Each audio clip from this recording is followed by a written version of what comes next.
Alright, what's up, guys? Gonna try to keep this one quick tonight. Well, it's probably gonna drag on for a little bit, so bear with me. This is a fan theory / reasons to watch Steven Universe.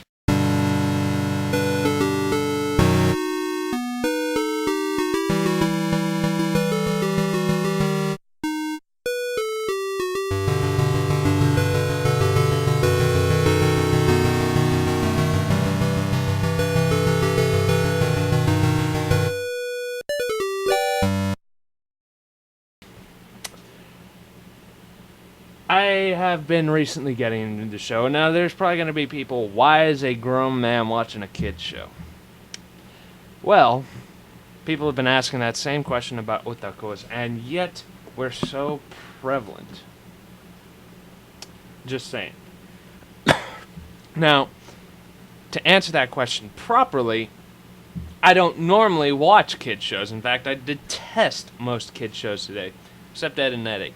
Ed and Eddie will always be funny. It's the Tom and Jerry of my fucking generation. You cannot go wrong with that. Secondly, reasons to watch. It's, first off, the art style. Art style is done in a way that is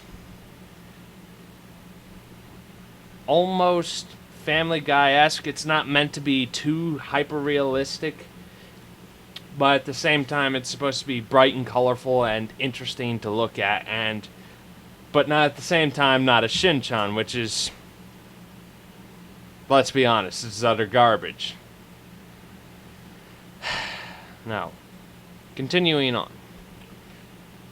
The reason I watch it personally is because it's actually got a really good story and a pretty decent canon. Let me move this.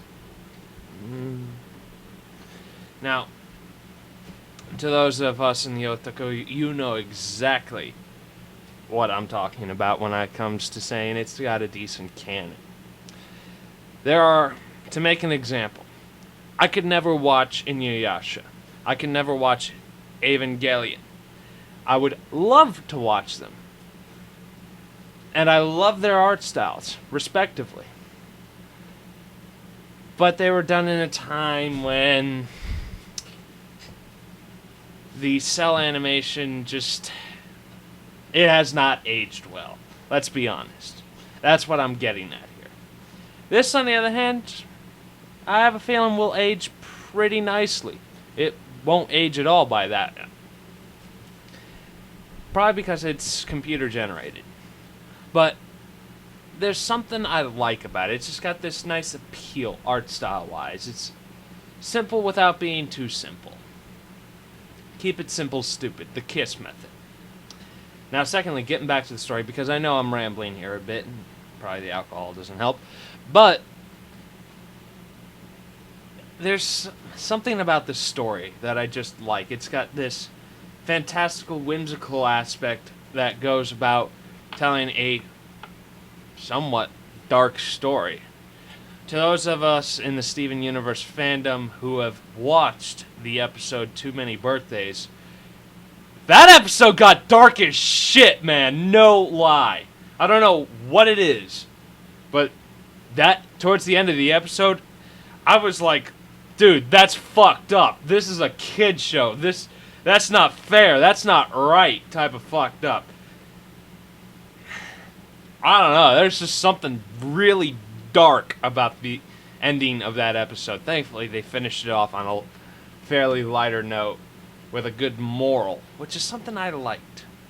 And I liked it especially in the end of Say Uncle, the Uncle Grandpa crossover episode, which, incidentally, what are they on? Are they on acid? Shrooms?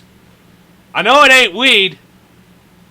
I'm speaking directly to the creators of Uncle Grandpa because that shit's strange as fuck, man. No joke. Anyways, getting back away from the low-budget rent that is Uncle Grandpa, back to Steven Universe, there are some really great moments in there, which is something you don't ever see anymore in Western animation. One of my favorite has to be probably the 2 Premonition episodes. What was it called? The first episode where Garnet introduces Steven to Future Vision, which, gotta admit, that was pretty intense at times. And the second one with the Snowed In episode, I forget the names of each episode respectively. If someone in the comments would please remind me the names of them, I haven't memorized them. But getting on to the fan theory. Now, I've watched enough episodes to know where the canon sits and how it's angled, all that good shit. Now, let's reference to the first episode we see the Strawberry Fields, the battlefield where the gems are picking up the gem weapons and all that. I believe that's the temple episode where they go into that pyramid thing and it's like spinning them around, causing all sorts of crazy derp shit. At the beginning of that episode, Amethyst says to Garnet, "Gee, I wish I could have been there." Garnet, to which replies, "No, you don't. It was a maelstrom of chaos and death." Now, we fast forward to Sworn to the Sword episode, where Connie learns to sword fight under Pearl. Towards the beginning of their training, right before the You Do It For Him, Her song, when they just warp in, Pearl tells Connie and Steven that you're very lucky. This is the site of where some of the first or the first battles for Earth took place.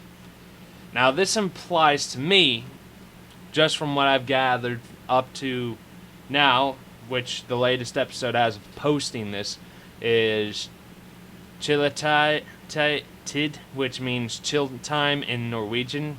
Thank you, creators. I did not need a Google search of that. But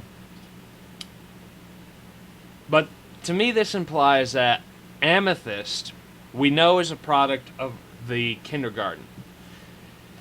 Which, we know that for a fact because she's talked about it in an episode a couple of times.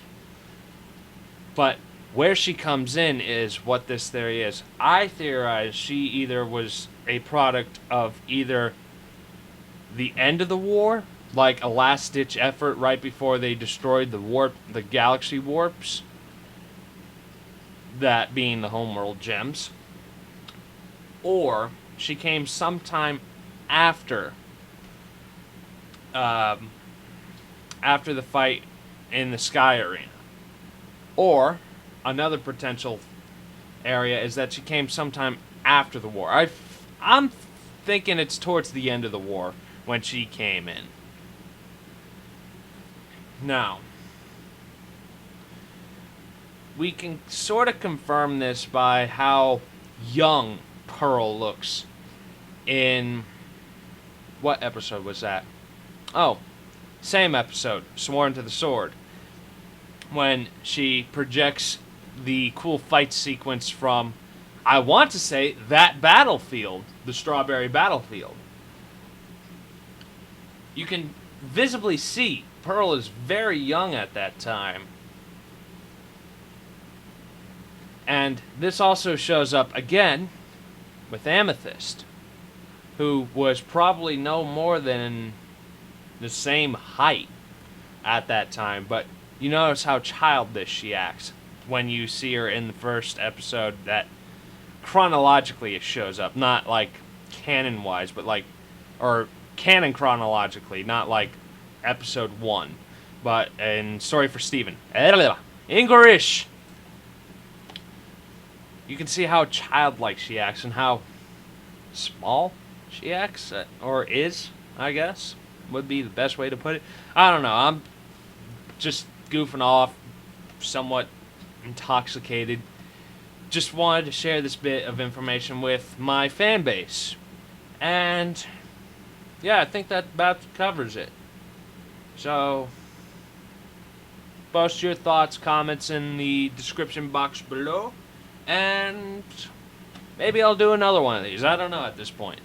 I could do something on where Rose sits to the rest of the gems or something like that. I don't know. I'll have to see how this does. Until then, see you next time, folks.